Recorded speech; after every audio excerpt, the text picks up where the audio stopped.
నమస్కారం. ఈరోజు మనం ఒక పుస్తకం ముఖచిత్రం గురించి కాస్త లోతుగా మాట్లాడుకుందాం.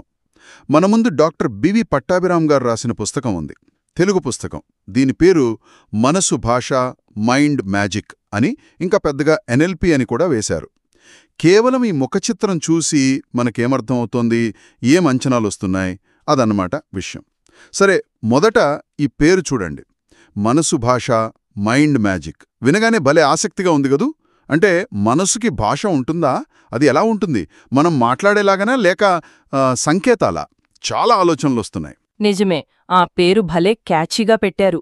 అంటే ఊరికే ఆకర్షణ కోసం కాదు, ఏదో పుస్తకం సారాంశాన్ని చెప్పే ప్రయత్నంలా ఉంది.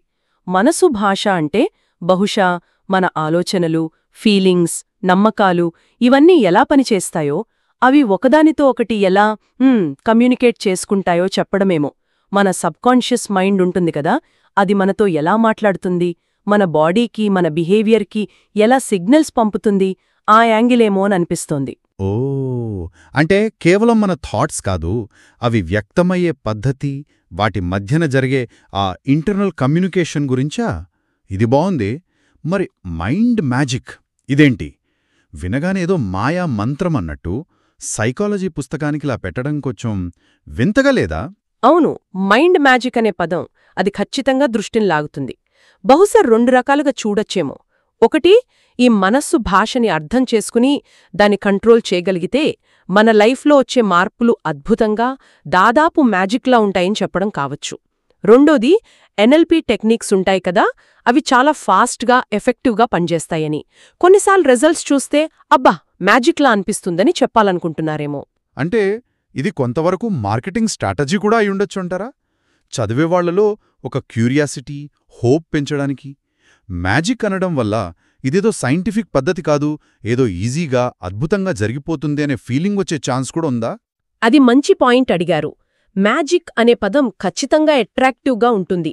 వెంటనే ఫలితాలు కావాలి అనుకునే వాళ్లని బాగా ఆకట్టుకోవచ్చు. కానీ కొంచెం ఎగ్జాజరేషన్లా అనిపించే అవకాశం ఉంది.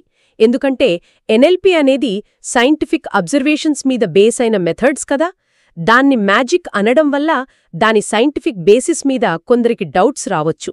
బహుశా రచయిత ఉద్దేశ్యం ఎన్ఎల్పి పద్ధతుల వల్ల వచ్చే ట్రాన్స్ఫర్మేషన్ ఎంత పవర్ఫుల్గా ఉంటుందో చెప్పడానికేమో. ఆ మార్పులు ఎక్స్పీరియన్స్ చేసిన వాళ్లకి అది నిజంగా మ్యాజిక్లాగే అనిపించొచ్చులేండి.